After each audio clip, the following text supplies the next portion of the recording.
Really a life-changing trip for me.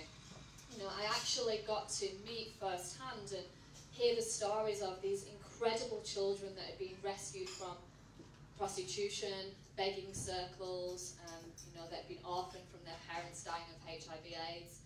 And it really, really got to me. And during this trip, I actually met this little girl called Wow. There's a big point to this story, by the way. I met this beautiful little girl called Wow, and she definitely deserves that name, because when you hear a story and you just meet her, you're just like, oh my God, wow, this is incredible.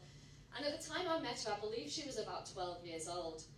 And she was the most beautiful, positive, inspirational girl I have ever met in my life. And she told me her story. And she grew up in Thailand with her mum and her dad and her 3 sisters.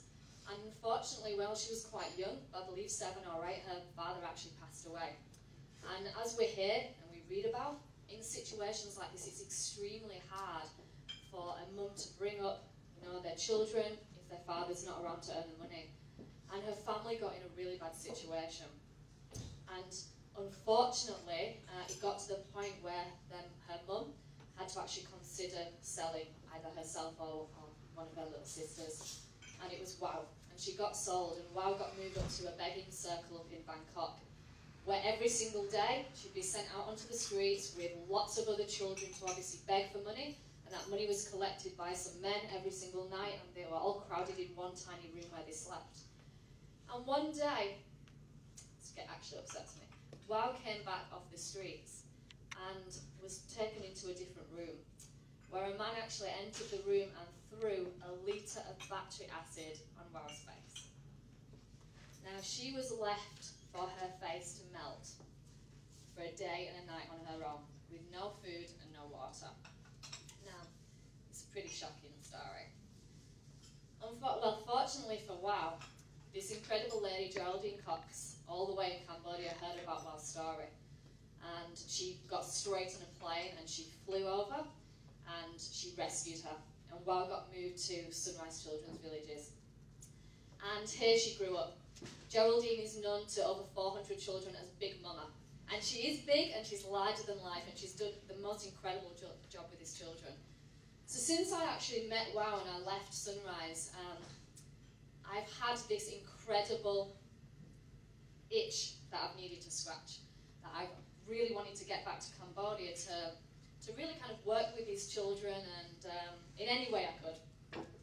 So this year, only a couple of months ago, suddenly had a bit of a light bulb moment, and it just came to me, and Project Gen Z was formed. Now, Project Gen Z is basically going to be a project that's going to work over the next 5 years, and our vision is over 5 years to inspire 50,000 children in 5 different countries, which is really, really exciting. And this year we're actually going to start working on a project in Cambodia with Geraldine and Sunrise, specifically to get back there and help Wow. The workshops is to actually, for the first time, give these children the opportunity just to dream a little bit bigger. You know, to give them some real basic tools that are really important tools that we all know. You know, the importance of keeping a positive attitude, you know, how to overcome obstacles, how to goal set and why that's important, and, you know, confidence building techniques, so that when they actually come to leave the orphanage, they've just got those little extra skills to help them stand on their own 2 feet. So we're really excited about it. The reason I wanted to share this with you this morning is, you know, for us to really make a difference, it's all about as many people joining together as possible. There are lots of different ways that everyone can get involved with what we're doing. But next week on Thursday, we're actually doing the launch of Project Gen Z here in Melbourne, in South Melbourne. And Geraldine Cox is actually flying in especially from Cambodia to speak at our event, which is going to be unbelievable. To come to the event is a donation of $50, and that donation goes straight to the children at Sunrise. And it's going to be an incredible event. We have Andrew Morello coming to do a huge auction. We've got some great prize sponsors. We've got some food and alcohol sponsors. And it's basically just going to be a night where all together we're going to basically help these children dream that little bit bigger. And we've got some surprises too. So I wanted to share, if anyone is passionate about really truly making a difference, or if you'd love to come to the launch, please come and chat to me afterwards.